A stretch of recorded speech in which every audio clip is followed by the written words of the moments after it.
I was married for 7 years and found out at her graduation that I didn't exist to her.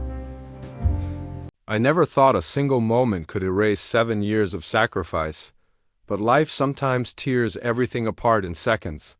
My name is Jake, I'm 34, a mechanic, and the day my wife graduated from medical school, the day I thought our struggles had finally paid off, turned into the moment I learned my entire marriage was a lie. I had just worked an 18-hour shift before rushing to her ceremony.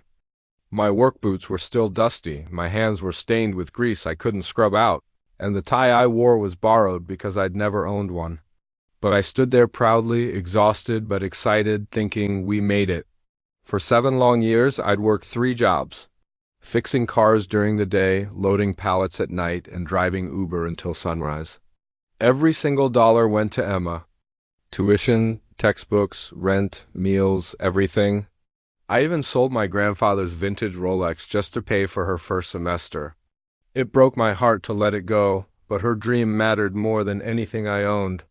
I sacrificed weddings, birthdays, sleep, and my entire social life so she could chase her future. I'd come home dead on my feet and still find the strength to cook her dinner or carry her to bed when she fell asleep studying. And when she walked across that graduation stage in her cap and gown, all those sacrifices felt worth it. I was so proud I felt like I could burst.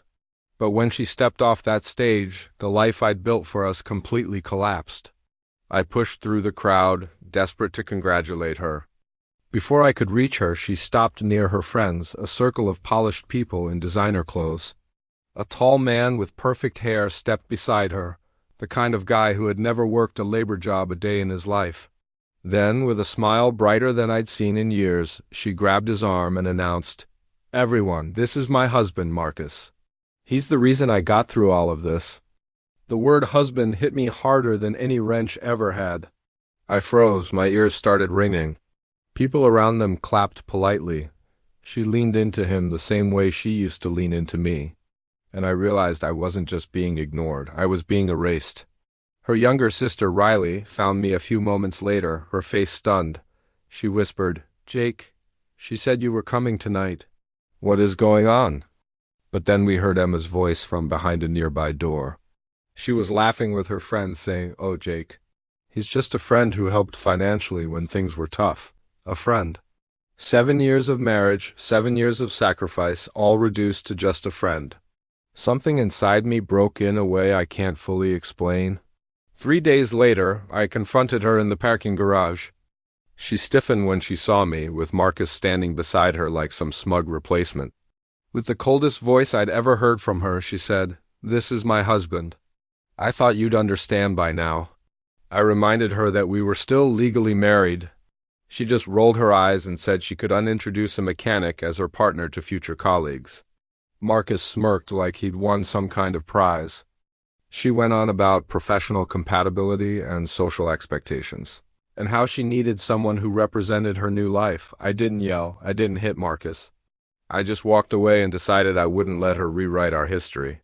For the next week, I gathered every bank statement, every receipt, every payment record, 7 years of solid proof that I had funded her entire education. It totaled over $230,000 of my labor, my time, my life. When her engagement party came hosted in a luxurious venue downtown filled with wealthy guests, so I showed up in the only suit I owned.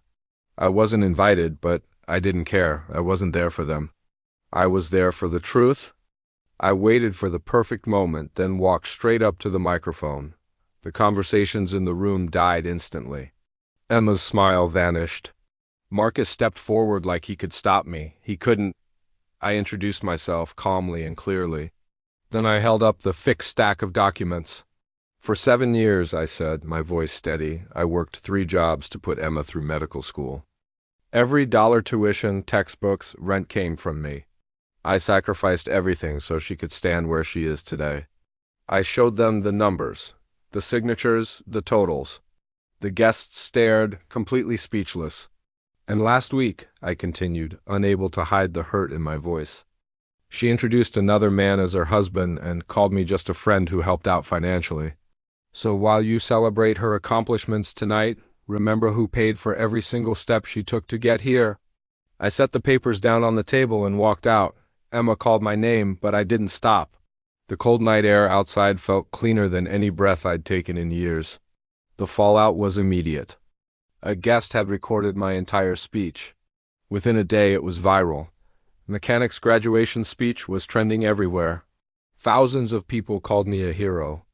Others shared their own stories of being used or forgotten. People offered me business help, legal advice, even jobs. Meanwhile, Emma's perfect new life crumbled. Her medical fellowship was suspended pending a review. Marcus's wealthy family distanced themselves from the scandal. Her new friends went silent online. She had built her world on an illusion, and the truth shattered it. But I didn't want revenge, I wanted purpose. Seeing how my story resonated with so many people gave me a new mission. I used the attention and the support to start a nonprofit foundation. We provide scholarships and support for people who are putting their partners or family members through school, ensuring their sacrifices are legally protected and never forgotten.